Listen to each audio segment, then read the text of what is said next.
लट पड़े थे कि नहीं पड़े थे? कुछ साथी गए होंगे याद है जरूर। लट पड़े थे, कई साथी आ गए, मेरे ही पड़े थे। देखो हाथ खड़े हो रहे कई लोग आके। अब मेरा हाथ उठा था उसके अंदर, हुड्डा सरकार थी। मैं कोई वहां चंडीगढ़ अपनी फैक्ट्री खुलवाने नहीं गया था वहां, या कोई मैं सिगरेट लेने गया था, मैं आपके लिए गया था। माननीय चौधरी कुलदीप जी, बोलो गुरु जपेश्वर भगवान की, भारत माता की जय। मेरे संघर्ष के साथी, इसे कई पीढ़ियों से लगातार जो हमारा साथ देते आ रहे, पिलर की तरह, भाई की तरह, भाई रणधीर पनिहार जी, मेरे बहुत ही घनिष्ठ मित्र श्री जेपी दलाल जी के बेटे हमारे अजीत रोहित दलाल जी, मेरे पिताजी के साथी और मेरे संघर्ष के साथी बहुत ही ओजस्वी श्री बहादुर चंद शर्मा जी, अखिल भारतीय बिश्नोई महासभा के वरिष्ठ उपाध्यक्ष और हमारे पारिवारिक सदस्य श्री सुभाष देड़ू जी, नीलस गांव के हमारे सरपंच हमारे भाई धर्म सिंह खिचड़ जी, मेरे संघर्ष के साथी श्री जयप्रकाश जी, श्री धनपत सैनी जी,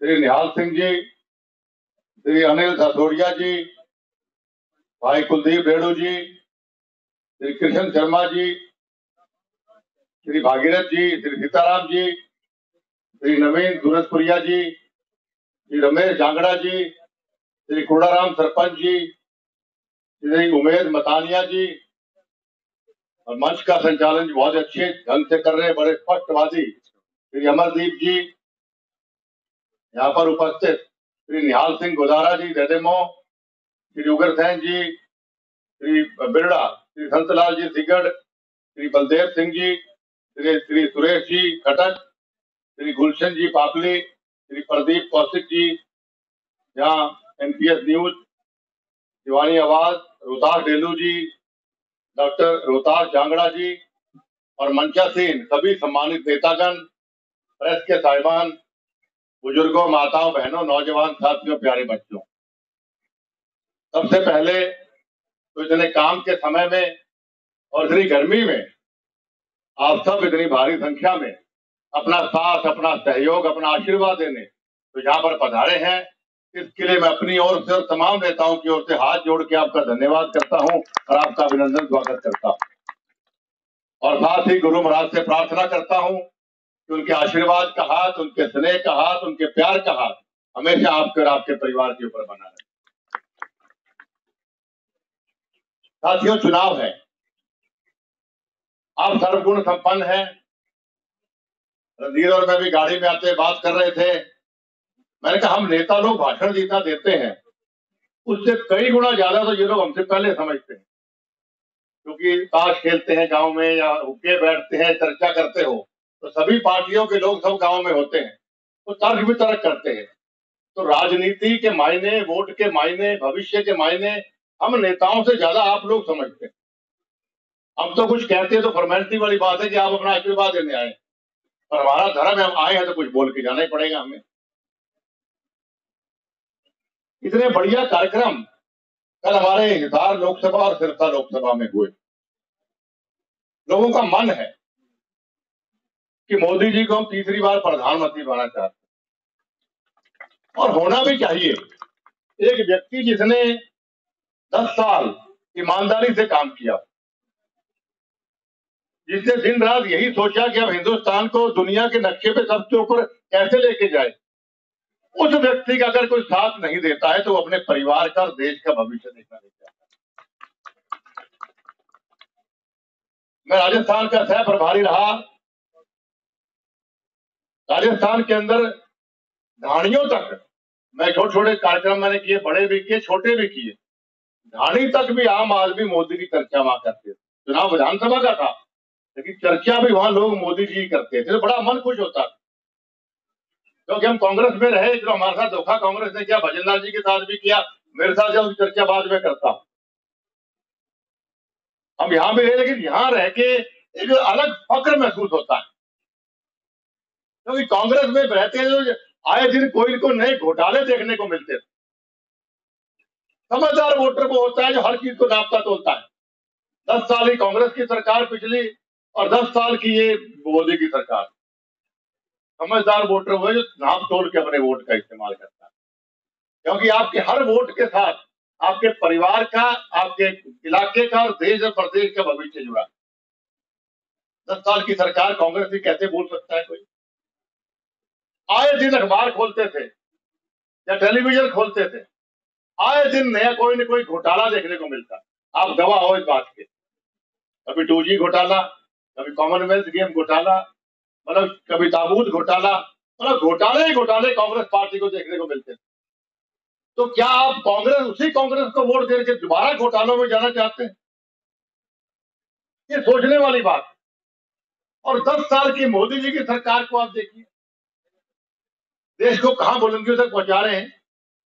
क्या वो राम मंदिर बनाने की बात थी, क्या 370 की बात थी, धारा 370 की, सर्जिकल स्ट्राइक हो, या पीएम आवास योजना हो, या योजनाएं भरी पड़ी हैं। यहां तो हम अखबार खोलते हैं, टेलीविजन खोलते हैं तो योजनाओं की चर्चा होती है कि आज ये योजना हुई, आज ये योजना हुई, आज ये प्रधानमंत्री कर रहे हैं। और कहा हम उस वक्त टीवी अखबार खोलते थे, आज ये घोटाला हुआ, आज ये घोटाला हुआ, आज ये घोटाला। इस फर्क को आपको समझना होगा। जब तक इस फर्क को आप नहीं समझोगे तब तक वोट आपको गलत जगह डाल सकते। ये नाप तोल के देखो। और 10 साल की हुड्डा की सरकार को आप देखिए, क्या भूल गए भूमाफिया सरकार को? क्या आप दोबारा चाहते हैं भूपेंद्र हुड्डा की सरकार बने? क्योंकि आज तो कांग्रेस है तो भूपेंद्र हुड्डा है, भूपेंद्र हुड्डा तो कांग्रेस। आए दिन किसानों की बेशकीमती जमीन कि भूपेंद्र हुड्डा ने पूंजीपतियों को दी थी। कैसे कोई भूल सकता है? कितने संगीन आरोप भूपेंद्र हुड्डा के ऊपर केस चल रहे हैं भ्रष्टाचार के। अब दोबारा वही दौर में जाना चाहते हैं कि भ्रष्टाचारों पर SEZ का, मैं MP था भिवानी से उस वक्त, जब SEZ किसानों को देने की लॉ लेके आए थे, अकेला मैं सांसद था पार्लियामेंट में, जिसे इस्तीफा दिया था उस वक्त कि किसानों के साथ अन्याय में नहीं होने दूंगी। भारत में पद यात्रा भी की। और गुड़गांव हीरो होंडा की बेशकीमती जमीन गुड़गांव की देना चाह रहे थे पूंजीपतियों को। ये आपके यहाँ से बहुत लोग मेरे साथ पद यात्रा में वहां पर थे। पद यात्रा हमने करी थी कि किसानों, आप ठीक है कानून ला सकते हो, लाइए, लेकिन SEZ को आप ऐसी जगह लेके जाओ यहाँ पे बंजर भूमि हो, ताकि किसानों को भूमि की अच्छी कीमत मिले और आपकी इंडस्ट्री लगेगी तो वहां के लोगों को रोजगार भी मिलेगा। आप उपजाऊ जमीन कैसे खत्म कर सकते हो? बेशकीमती जमीन कैसे खत्म कर सकते हैं? आबादी बढ़ती जा रही है, उपजाऊ जमीन कम करते जाओगे तो महंगाई बढ़ती जाएगी। वो चर्चा थी। आपको याद होगा विधानसभा घेराव भी हमने किया, यहाँ से भी कई आपके नीलत के भी लोग गए, तिवाड़ी से भी लोग, हमारे साथी मेरे साथ काफी गए। वहां लड़ पड़े थे कि नहीं पड़े थे? कुछ साथी गए होंगे यहाँ से, लड़ पड़े थे, कई साथी यहाँ गए, मेरे ही पड़े थे। देखो हाथ खड़े हो रहे कई लोग आगे। अब मेरा हाथ उठाया था उसके अंदर, हुड्डा सरकार थी। मैं कोई वहां चंडीगढ़ अपनी फैक्ट्री खुलवाने नहीं गया था वहां, या कोई मैं सीढ़ी लेने गया था, मैं आपके लिए गया था। किसानों के साथ अन्याय हो रहा है, नौजवानों को रोजगार नहीं मिल रहा है, देश के अंदर सिर्फ भूमाफिया की सरकार है, कोई विकास नहीं हो रहा है, भय भ्रष्टाचार का माहौल। इसको लेकर हमने विधानसभा घेराव किया, हमने संघर्ष किया किसानों के लिए और लोगों के लिए। और अभी भी अगर किसान बैठा था धरने के ऊपर, सिंगू बॉर्डर पे हो या बहादुरगढ़ बॉर्डर पे हो, उसका भी हमने पूरा साथ दिया, क्योंकि मैं तो किसान का बेटा हूं। भजन लाल जी को आप जानते हैं, सिंगू बॉर्डर पे भव्य वहां 7-8 बार गया। सिंगू बॉर्डर बहादुरगढ़ पे भव्य ने वहां पे सेवा भी की, खाना वाना भी किया। 1 साल तक हमने ये आपका जो चिकनवा टोल है, 1 साल तक हमने लंगर मुफ्त लगाया था। पंजाब हरियाणा किसान जो भी दिल्ली जा रहे थे, विधानसभा के अंदर भव्य बोला था, हमने हर वर्ष तक प्रयास किया कि साथ आगे भी साथ देंगे। हम तो काम करने वाले लोग। इसलिए साथियों, आपको समझाने आया हूँ। जैसे मैंने शुरू में कहा कि आप लोग सर्वगुण संपन्न है, हर चीज को आप हमसे बेहतर जानते हो, लेकिन सिर्फ मैं तो आईना दिखाने आपको आया था, अच्छे बुरे की पहचान करवाने आया था कि साथियों भूल मत कर जाना। ये राजनीतिक बात मैंने आपसे करी, अब मैं पारिवारिक बात आपसे करना चाहता हूँ। मेरे पिताजी का नानका है, मैं जानता हूँ इस बात को। कई बार कम आया हूँ लेकिन आया जरूर है। बोरिया बोरिया से बोल जाओ मेरे का ट्राई करके, लीडर का बोरिया तो आए करके खाऊं बोरिया में शौक है। मैं बहुत कदे आवे कदे मशहूर लिया दे मैंने। आपने हमेशा दुख में सुख में, हर बार हर जगह आपने चौधरी भजनलाल परिवार का साथ दिया, इसमें कोई दो राय नहीं। हमारा चाहे कैसा भी वक्त रहा हो, अच्छा रहा हो, बुरा रहा हो, आपने कभी हमारे को पीठ नहीं दिखाई। इसके लिए भी आपका अभिनंदन, आपका धन्यवाद मैं करता हूँ। चौधरी भजनलाल जी ने जहां आपको कहा, आपने वहीं उनको उसी व्यक्ति को आपने आशीर्वाद दिया। उनके स्वर्गवास के बाद आपने मुझे आशीर्वाद दिया। चाहे वो अखिल भारतीय बिश्नोई महासभा की बात हो, राजस्थान में चुनाव के अंदर भी जहां जहां जिस इलाके के अंदर मेरे को भारतीय जनता पार्टी ने भेजा, 27 विधानसभा के अंदर में मेरी ड्यूटी लगाई, उसमें से 22 हम जीत के आए। एक का साथ वहां बिश्नोई समाज के और लोगों ने हमारा दिया। और आज भी मुझे समाज धर्मवीर भाई का फोन आया, जेपी जलाल जी का आया फोन मुझे, और पार्टी की तरफ से भी है कि आपको इस इलाके के अंदर भी आना है। तो मैंने कहा मैं जरूर, आशीर्वाद भी हो जाएगा, इस बहाने थोड़ी चर्चा भी हो जाएगी गांव के। बाकी वोट तो जो भजनलाल परिवार है, भजनलाल परिवार के साथ है, मैं थारों से हमारा रही बात है। तो साथियों, आज जो मैं आपके बीच में आया, एक उम्मीद से आया हूँ, एक विश्वास से आया हूँ, जो हमारा पारिवारिक रिश्ता कई पीढ़ियों का है, उस रिश्ते के लिए मैं आपके पास आया कि साथियों भूल मत करना। जैसा भाई रणधीर ने भी आपको कहा कि जितनी ताकत आप मुझे दोगे, उतना ही ताकतवर आप लोग हो। जो इतिहास गवाह, आपने चौधरी भजनलाल जी को ताकत दी, उन्होंने कई गुना वो ताकत आपके आपको वापस करी। जैसे भागवत शर्मा जी ने भी आपको बताया, या वो बस स्टैंड की बात है या और विकास की बात है, चौधरी भजनलाल जी ने नौकरियां रोजगार तक यहाँ पर दिए। क्यों, कैसे कैसे दे पाए वो? क्योंकि आपने उनको ताकत दी, और वो ताकत कई गुना वापस उन्होंने आपको। आज अगर आप मुझे ताकत दोगे, तो ये आपको कई गुना ताकत वापस मिलेगी। अगर मेरे कड़ावे में हलवा होगा तो प्रसाद अभी बरतूंगा आपने कि मेरे हलवा कड़ा खाने, तो प्रसाद कहां से दूंगा आप लोग? तो एक उम्मीद से उन्होंने भेजा, और वो उम्मीद मेरी आप लोग हैं।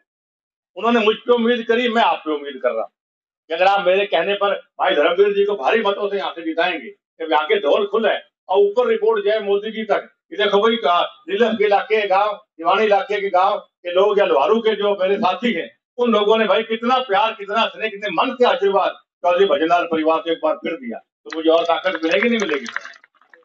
और कहीं कमजोरी दिख गई तो आगे ये मिलेगा, मैंने कुछ भी नहीं मिलेगा। मैंने कुछ खाने कहते हुए रोजगार कहाँ से लाएंगे और कहाँ से लाएंगे?